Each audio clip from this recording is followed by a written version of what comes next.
Versus. Today on Versus, Flatliners, 2017 or the original from 1990? Which is better? Personally, I prefer the original, 1990. How about you, Curtis? I don't prefer either one really. Oh, man. If I had to choose, I'd probably choose the newer one, only because they got some of the medical details more correct, like not being able to use defibrillators without any kind of a pulse, whereas the 90s movie, they just use it no matter what. And that's not how they work. Plus, the 90s one was really boring for me. I actually started falling asleep in the middle of it. It dragged in the original. The newer one, I think, was better, a little better at suspense, even though it did rely on jump scares and cheesy ghosts popping out behind them kind of thing. Yeah, it was like a 40 frame peekaboo monster. Yeah, that I could have done that without, but the rest of it felt a little bit more tense than, or at least a little bit more suspenseful than the original did. We should say what the premise is. So in Flatliners, it's about 5 med students who are kind of thrill seekers that decide to, for their own reasons, to become famous, or also for the name of science. They intentionally monitor why they killed each other and resuscitate themselves. So they take turns flatlining, as it were, and then reviving each other. And in the process, there are side effects they realize shortly after it happens. Which, that part of it, they kind of happens in the same way. Ellen Page and Kiefer Sutherland come back and start seeing stuff, and then they let the second person do it, and the second person starts seeing stuff, but theirs isn't as obvious at first, so they don't think anything about it. When, like, both Ellen and Kiefer ask, "Did you notice anything weird? Yeah. You know, anything spooky?" They're just like, "No, not really," because at that point they didn't notice. You know, they're still adjusting recent, it. Yeah. Where theirs took a little bit. But Kiefer Sutherland's thing with the kid was it was too much at first. Like, it didn't build up to it. It's just, okay, the kid's there and the kid beats the crap out of him. Well, no, it built up to it because he had the nightmare where he's like falling from the tree like he was the kid. There was like at least 2 scenes. Maybe that's where I fell asleep, but that's... I guess so. Yeah, I preferred the original a little bit between the two. The 1990 version, the Joel Schumacher version, for a couple of reasons. Honestly, it felt like the original had the better version of all those scenes between the 2 movies, if there were completely similar scenes in them. Like, I'll give an example.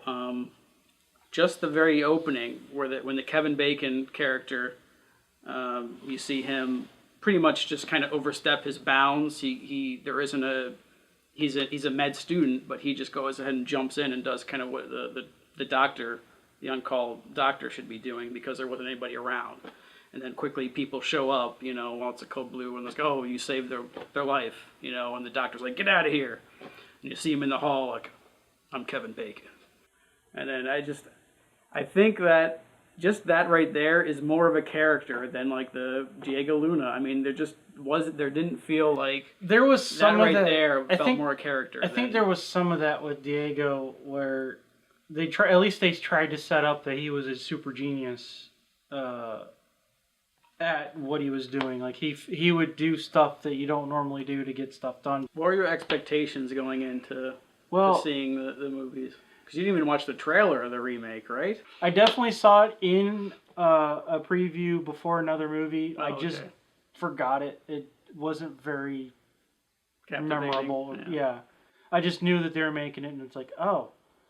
And then I actually got it, you know. Did you recognize it as a remake, though? Yeah, but I mixed it up in my head with Frighteners. From Universal Pictures and Robert Zemeckis. You're next, pal.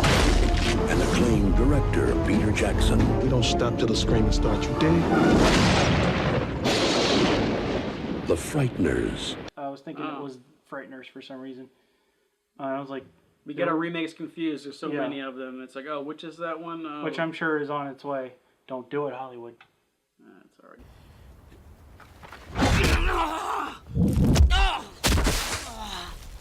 I am not one of your shitty little emanations, Bannister. You cannot push spirits around. You are scum, using spooks to put the frighteners on people. That makes me physically ill. They're already adding voiceover just to the end. Great. Now you gave. Or They're you gonna made me mess give up them an idea. They're gonna mess up a cameo somewhere too. We're gonna have Benicio del Toro show up for some reason. Is that Benicio's cousin? Yeah. My expectations were, I remember the original because I saw the original years ago, probably about 10 years prior, and I had it on DVD at the time. And it was like, it literally, I had a sinking feeling kind of when I first saw the trailer. It was a mixed feeling because I saw Ellen Page. I really thought she's a phenomenal actor. I thought she was great ever since I saw her in Hard Candy. That movie was a big influence.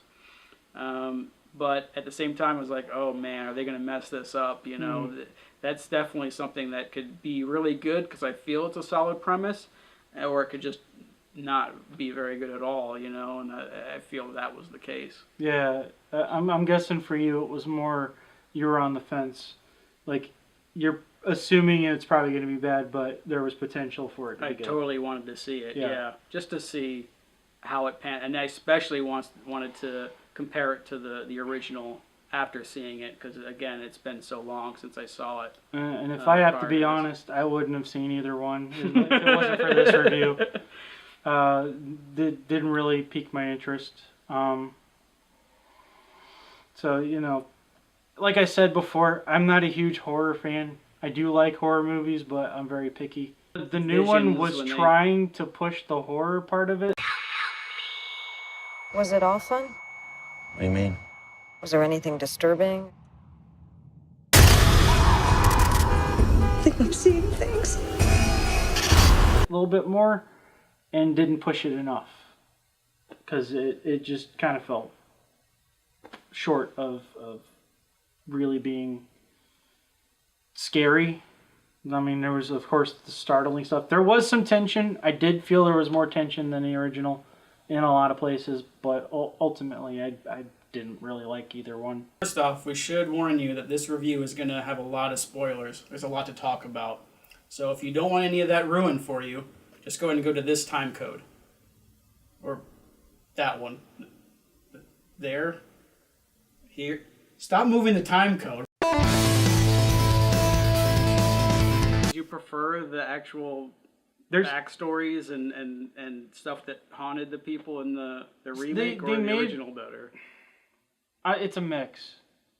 Some of them made more. Some of them made more sense. Like Nina's character having killed somebody and then tried to cover it up. I like that better. I didn't really. I thought that Ellen Page's backstory of getting her sister killed kind of thing was a little too cliche. Why? Because it was a car accident? Or? Yeah, and I think they shouldn't have told you right at the beginning of the film. Those scenes that were the best, like of those scenes, those scary scenes or whatever, the ones with the daughter where she's there. That's not her daughter, that's her sister. Her sister, I mean, it's all creepy drawing and stuff. Is that you? Like that stuff worked. Yeah. So yeah, if it was a different backstory or whatever, yeah, like that's stuff. But they shouldn't have told you right up front about it.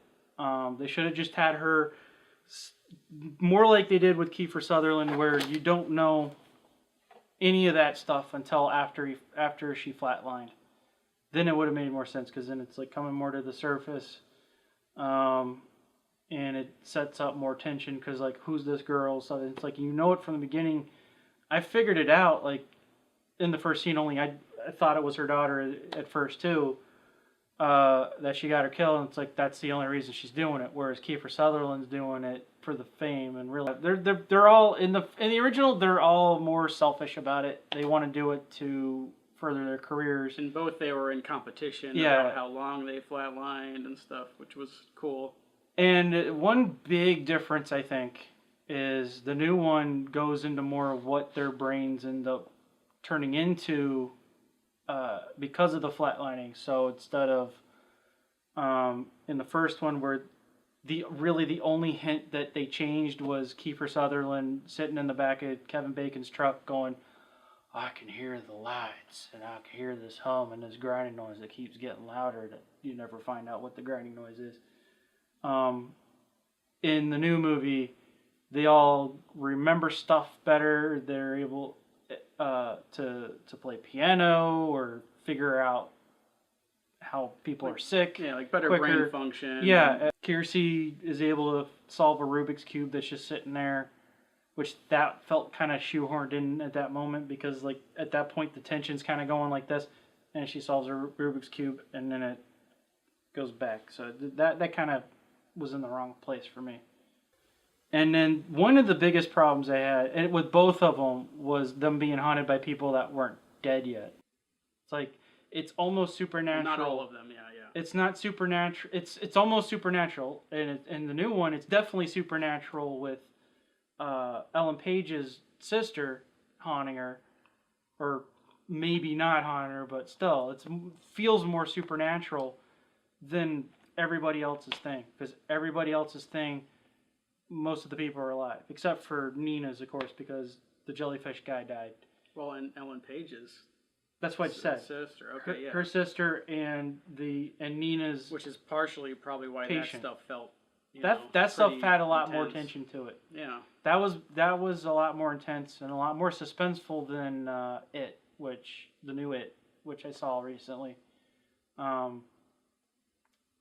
Where that relied too much on jump scares and what I call, and I'm sure other people call it, Mickey Mouse music, where it's just wall-to-wall music and the music just goes or something, loud noises like that. Yeah. It would just like this is you. It's this a loud is where noise. you got to That's be scared. That's what it does. Yeah. Any loud noise. Yeah. You could have during any commercial, if they had some really blaring loud noise, you jump out of your chair. Yeah. It's just, it's That's not trick. scary. That's startling, It and needs that's to not a good. Not be done anymore. And yeah, Bad even in filmmaking. the new Flatliners, there's a few jump scares, but I'll give them credit. They didn't rely on the jump scares too much. There's tons of minor differences. So in both of them, they do it in a kind of clandestine area, the flatlining. They in the original, hold on. In the original, they do it kind of like in an abandoned church in the grounds or near the grounds of where their school is. And as that scene's going on, so that's the first time we're kind of introduced to the premise and what they're doing. It's parceled out, like the exposition of what Kiefer Sutherland's saying, what he's doing and everything, and then more characters show up late. Like you don't know who's going to show up, and all of a sudden Julia Roberts' character bursts through the door, interrupting the technical jargon as he's saying, what we're doing. When in the comparable scene in the new one, Ellen Page just kind of goes on and on and on, it feels like, and it felt like they're I'm speaking medical science here, and then you're going to do my hemopathic, it's going to study my brainwaves at this point, and then you're going to do 59 cc's of... It got very bogged down, I felt, in the remake, where the original, it was just at least more artfully written. Yeah. In exposition and broken character. up a little bit, so it wasn't just... But I will say, in the new one, I liked that it was in a closed off, in case of emergencies, part of the hospital as opposed to a church. Because their equipment was already there. They didn't have to bring it in with them. And it just made more sense. It's like Basement B, Sub-Level C, Yeah. or whatever. Midnight Basement, Sub-Level C. That made way more sense than an abandoned church. church. Because, for starters, the church's electrical systems aren't good, which you find out during Julia Roberts. That's good, though. That's my point. That increased more. It increased now some we got to deal with tension, this but, while somebody's like, flatlining. If you look at it realistically, why would you do it in a place with faulty wiring if people's life depends on being able to shock them back to life? Well, they didn't count on it having faulty wiring. They didn't count. It was that there would be an raining in the issue middle with of her thing. It was leaking everywhere. If they just bothered to turn their heads and looked at the electrical panel, there's water going into it. Okay, well, the reverse of that in the remake, the whole version of that is, oh, the cleaning crew is going to show up. Is a cleaning crew showing up every damn 30 minutes? It's like, why do they have to, like... That only happened because they were there longer than they were supposed to be. Because they did those two scenes jumps last pretty short. Kiefer Clemens' character wants to all of a sudden do it, and she wants to do it tonight. She's got to get it done. I'm going next. 5 minutes. 7 minutes. Yeah. Which that was kind of stupid. It cut into that time.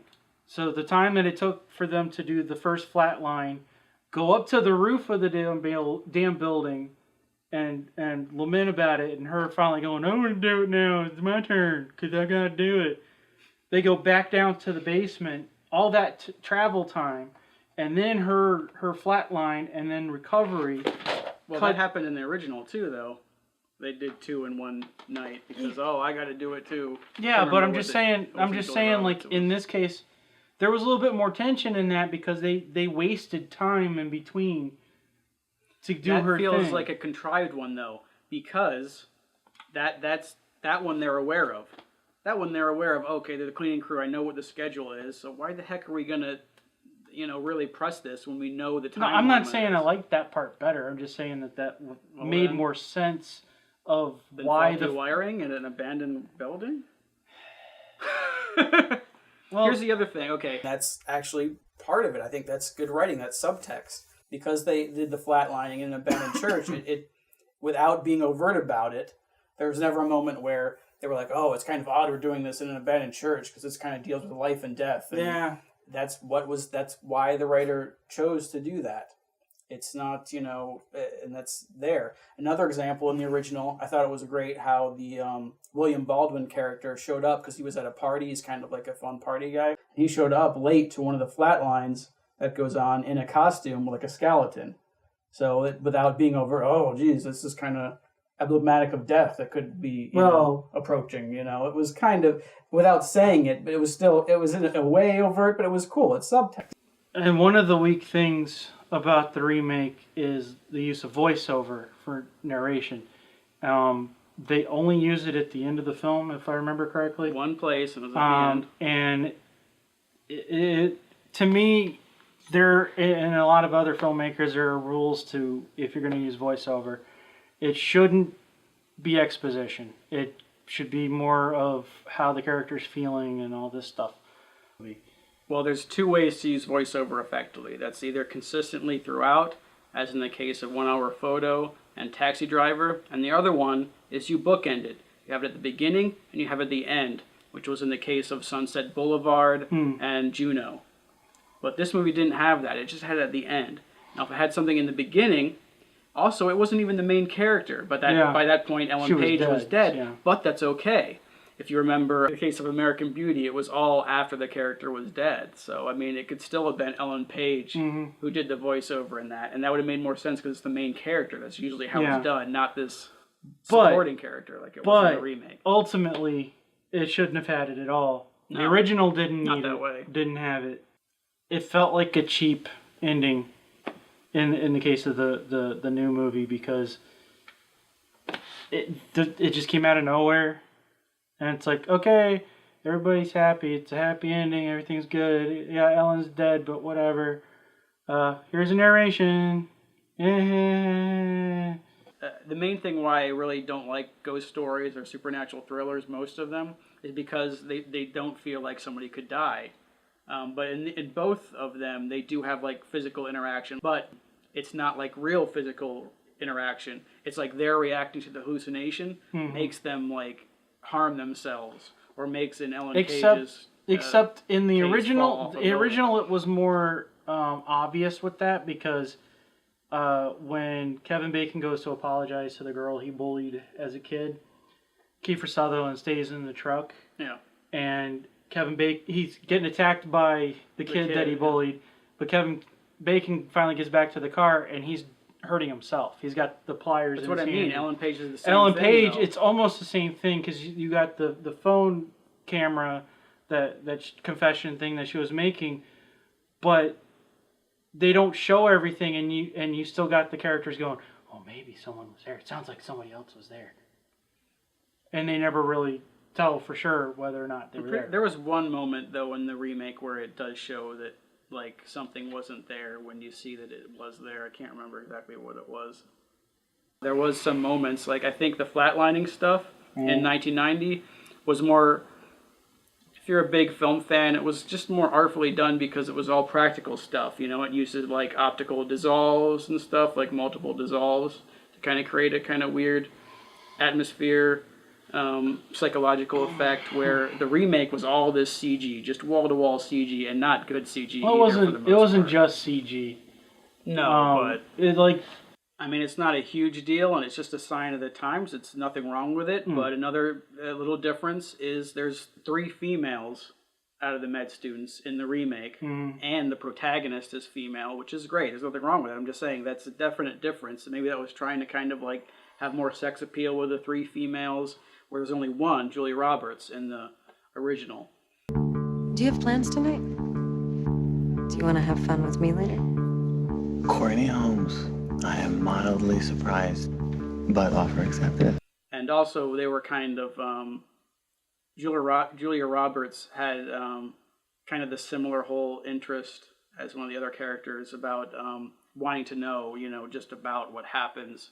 Like certain characters had their own interests. Certain characters in both movies wanted to know just kind of what happened after you cross over. Others were kind of in it more for fame than the others. well, Kevin Bacon was only in there wanting to do it because he was an atheist, and they had to have an atheist go, oh my God, there is something. Which is cool. That's Which, that yeah, backstory it kind was. of thing in a character that was not in the remake. Yeah, and of course, Diego's character doesn't have that. He could have had something like that. Yeah. I mean, that's what I was saying before. He after Nina does hers and confesses her sin to him, he's like, well, was it at that point? It might have been a different point in the movie, but there's some point in the movie where he confesses to her that he used to be a firefighter before he got into becoming a doctor, and that's almost like they were trying to set up him going to Flatline and finding out that maybe he got somebody killed, like a partner or someone he was trying to rescue. Yeah. And they never touch on it ever again. Stuff. The fact that he's a firefighter does nothing for the plot. There's a lot of moments in the remake that felt like setups and then never paid off. Yeah. Here's an example, but honestly, this was the case with both of them in a way. Is you have one person that didn't flatline, right, in both of them. Yeah.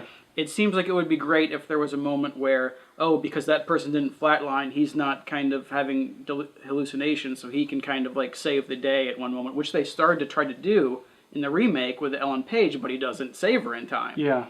So, I mean, if they had something like that earlier and it actually worked out that there was purpose to that, besides just the moment where they all, in the remake, when they all say to Diego, oh, you were right, we shouldn't have done it. Probably one of the main differences between the two movies is in the original, nobody died. Yeah, that. And in the remake, I'll give the remake credit where they killed off Ellen Page. But for some reason, because I don't think I ever saw the movie, or if I did, it was so long ago I forgot. I thought that all of them jumped or did the flatlining in it, and I thought at least more than one died. But I was completely wrong about that. Here's the one thing I do know though, definitely, is that's another case where I thought that even that line and everything, even the opening between the two movies, was better for the original. The original it's a big sweeping shot on Kiefer Sutherland, and that's the iconic, if they have any line that's iconic, is it's a good day to die. They did that, they kind of opened with that, and they kind of made more of a moment of that. Can you agree with that one? I mean, and the other one, it was just kind of like an aside in the pub. It's a good day to die. Just like there's another line that's reprised where Ellen Page says, oh, it's erotic. And here's my thing, is another example about the writing kind of being not quite up to par. In the remake, the line, Ellen Page says it was kind of erotic, and if you think back of that sequence that's going on when she was flatlined, it's just there was nothing erotic about it. Yeah, she's flying through above the grounds and stuff at the med school. Unless flying's erotic. Where in the original it totally was, because it was sex scene.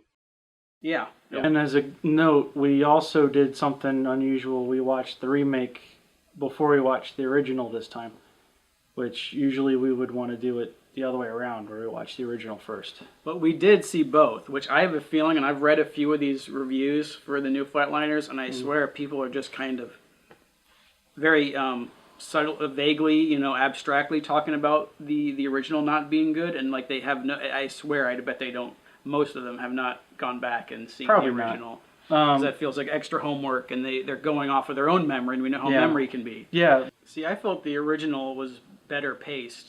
Like, they have a similar, we should note that they have pretty much the same runtime. The original was 1 hour and 55 minutes, and the remake was 1 hour and 50 minutes. Both long when you consider it's a genre movies. They could have both been shorter.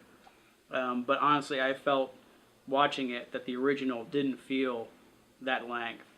Where for me anyway, the remake did. It just, because again, I think it's just because the writing and the character wasn't quite there. For me. There was I think with the newer one, for me it was almost there with some of the characters, but I think they had too many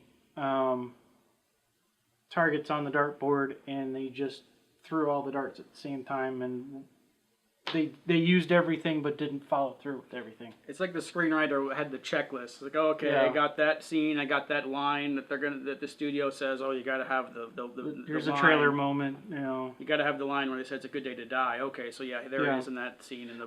And we didn't mention Kiefer Sutherland has a cameo in the new one. And the whole time watching the movie, I was expecting him to break out and turn out to be his character from the first movie or something. Especially when he confronts them after Ellen Page dies. He goes in there and he's like, is there something you're not telling me? You got to tell me now. Another perfect example where something doesn't pay off. Yeah, exactly. It's like he's just a cameo. Yeah. You know, don't get me wrong, it's kind of cool that he was in it, but it could have been way better. And they could have wasn't the same character. They could have let it slip, and they could have used that moment to tie in the original. Like, he did it back in the 90s and it didn't work out, you know, and maybe they didn't scrub all their research out like they do in this one at the end of the movie, and Ellen Page found something that kind of made her think, oh, okay, this is an option, this is something we can try to do, I can try to do to talk to my dead sister, but they don't follow through with it. They almost set it up, but then they don't. That is another case where totally that character, Kiefer Sutherland, it makes me wonder if that was the original intention, and these scripts, they get rewritten all the time to ad nauseum. I mean, you're lucky if you're the same screenwriter throughout, which that's another thing. Who knows if there was other script doctors or something that are uncredited, which is a common thing, believe me. Mm-hmm. So if you want to look into that, just look into just search WGA arbitration, and you'll know exactly what I'm talking about. But anyway, it just makes me wonder if the Kiefer Sutherland character was originally thought to be that, and they just couldn't because of rights issues, or who knows. Like, maybe Kiefer Sutherland said, no, it's possible. He's like, okay, fine, I'll be in it. I mean, just look at the Ghostbusters remake with Let's not get started down Let's that not road. look at it too much, but No. but with Bill Murray in the Ghostbusters reboot. What it did do was give all these reviewers, let them go pun crazy. Oh, Flatliners is dead on arrival. There's a lot of that. Yeah. Flatliners is flatlined. You know, it's just, there's a lot of that stuff. Nothing could resuscitate the new reboot. Yeah, I'm sure I've seen something like that out there. We don't do that here, even though I just kind of did. I was making fun of it. Yeah. Yeah, it's totally different when we do it because we're making fun of it. It's satire. Yes. For the viewing audience. Tail of the tape. Flatliners, 1990. Runtime, 1 hour, 55 minutes. Directed by Joel Schumacher. Flatliners, 2017. Runtime, 1 hour, 50 minutes. Directed by Niles Arden Oplev. In research, I looked at the remake. You know, you look at who wrote it and directed this stuff. Mm-hmm. I mean, it is interesting to know that the director was also directed the original Girl with Dragon Tattoo. Which was a good series. Movie. Yeah. Especially if you can get your hands on the extended versions. So They're a lot longer, but they're worth the watch. Yeah, there's definitely directing talent there. However, and this might support my case about the writing, the remake was written by Ben Ripley.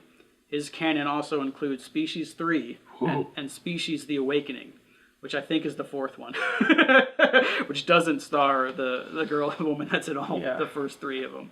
Yeah, so, so there's that. Yeah. Whereas Joel Schumacher had, at that point, Lost Boys under his belt. And it was 3 years after he directed The Lost Boys, and 3 years before he directed Falling Down. And you, ma'am? How's the food? I think we have a critic. I don't think she likes the special sauce, Rick. That's a joke. What would you recommend it to other people to watch? Just because, okay, I would recommend the original to watch if you're a fan of genre movies, of thriller and suspense. I'm not saying it's one of the greats by any means. Ultimately, do I recommend either movie? I'd say no, not really. If you really, really want to see them, I would say watch them both so you can compare it like we did. But really, they're both a little on the boring side in spots. The 90s one a little bit more so than the new one for me. Which is weird because I usually like the originals better than the remakes. But I ultimately, like, just so your average person, I wouldn't recommend either one of them. I mean, do you feel this is another example of these long lines of remakes and reboots that maybe shouldn't get made? I mean, yeah, if it was better, I would say no. That would definitely, they did a good job with it, but it wasn't quite there for me. I think they ended up dropping the ball with it, so I would rope this in with an unnecessary remake.